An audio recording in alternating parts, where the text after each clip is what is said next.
I never thought I would see the day where I'd have to choose between calling the police or watching my own sister physically destroy my mother over a piece of metal and glass.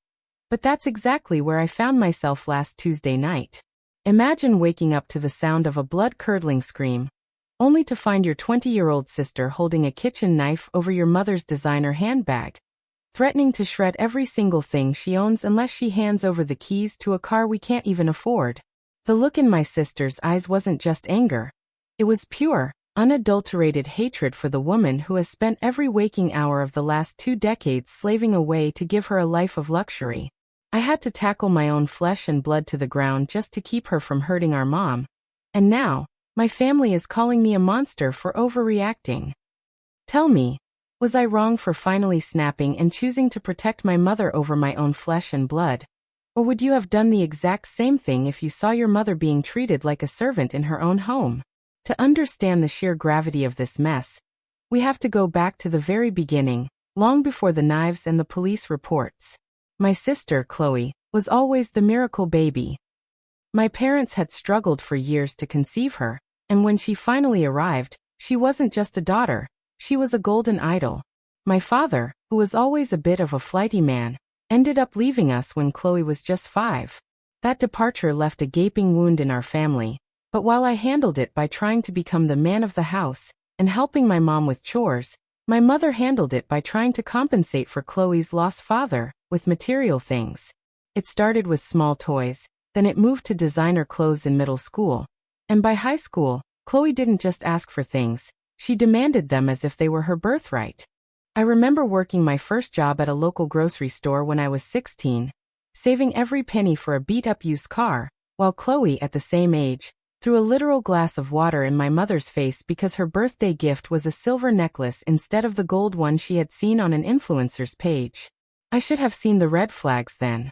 I should have realized that my mother's guilt parenting was creating a sociopath, but I stayed quiet because I didn't want to cause more stress for a woman who was already working 2 jobs to keep our roof from collapsing. As the years went on, Chloe's entitlement grew into a full-blown personality disorder. She refused to get a job after high school, claiming that she was destined for bigger things, and that a regular job would stifle her creative energy. In reality, she just wanted to spend 8 hours a day in front of a ring light, filming herself in clothes our mother had bought on credit, pretending to live a life of luxury for her 3,000 followers.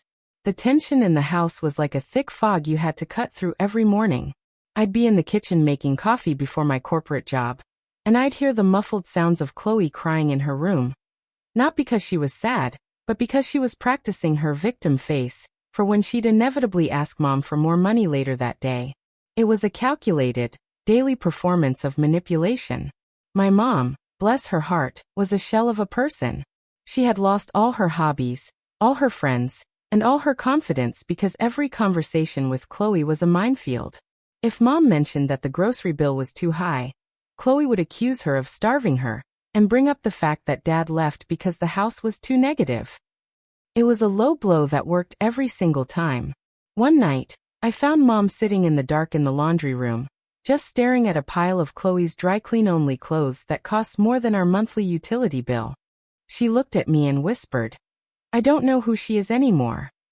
I told her then that we needed to set boundaries, that we needed to kick her out or at least cut off the credit cards, but Mom was terrified.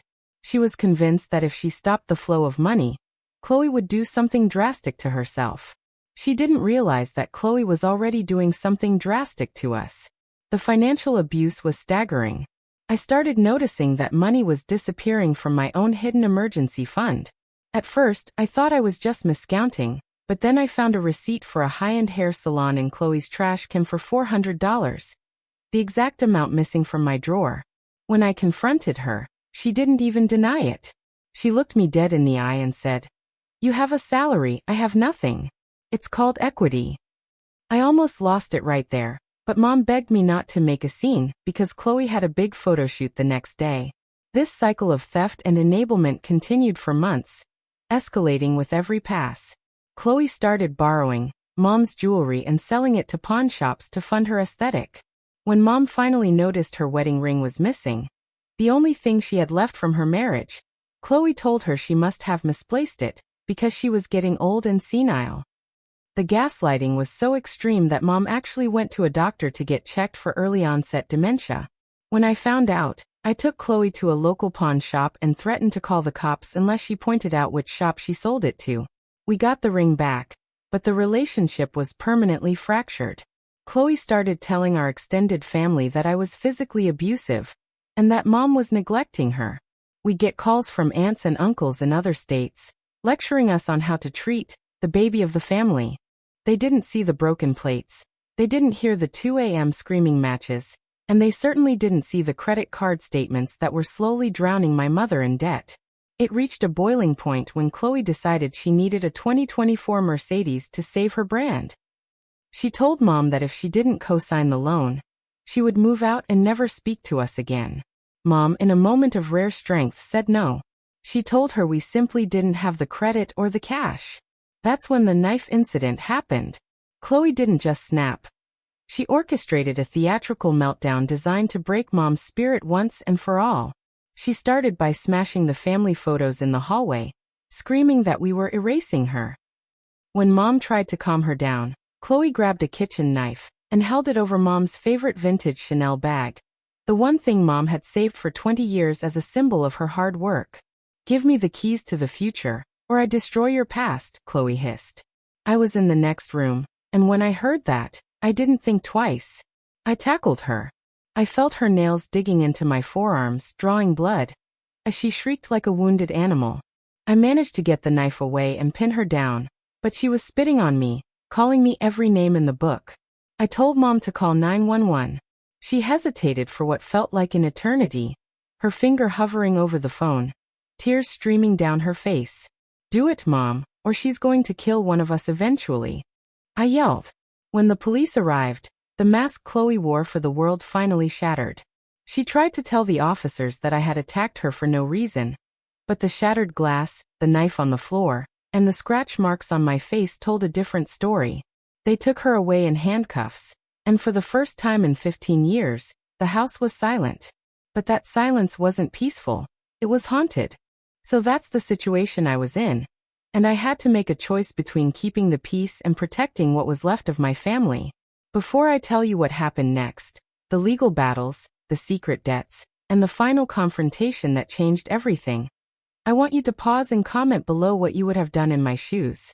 Would you have called the cops on your own sister? Or would you have kept trying to save her? Let me know, because I'm still questioning if I did the right thing. The days following the arrest were a blur of lawyers and betrayal. I found out that Chloe had used a fake ID and Mom's social security number to open 6 different store credit cards. She had run up over $20,000 in debt in Mom's name. When I showed the statements to the police, they added identity theft and fraud to her charges. Our extended family went into a frenzy. Aunt Margaret called me a traitor and said that family handles things internally.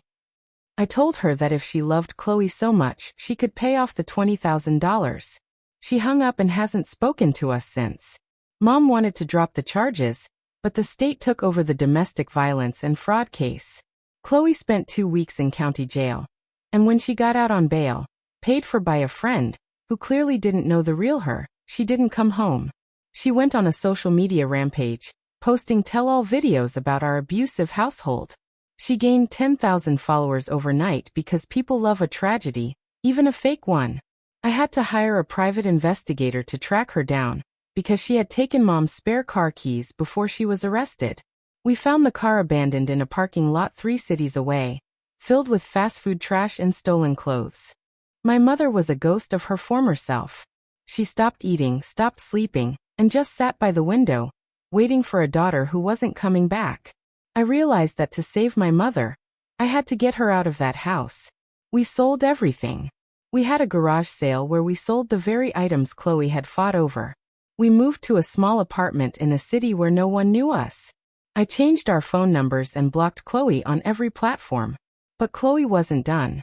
She found our new address through a People Finder website and showed up at our door at 3 a.m., banging and screaming that we owed her relocation fees.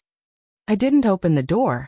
I sat on the other side with a baseball bat, my heart pounding, while Mom cried in the bathroom. I called the police again, and this time, They issued a permanent restraining order.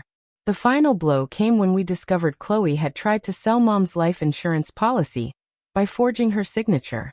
She was trying to cash in on our mother's death before she was even gone. That was the moment Mom finally stopped crying. She looked at the forged documents and said, "She's not my daughter. She's just a stranger who lives in her skin." We hired a high-end fraud attorney to clear Mom's name and credit.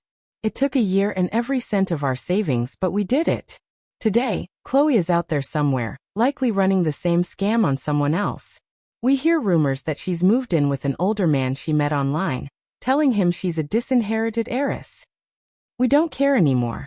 My mother has started gardening again. She's joined a local hiking group. She has color in her cheeks for the first time in a decade. I've realized that being a good son meant being a bad brother. I had to lose a sister to save a mother.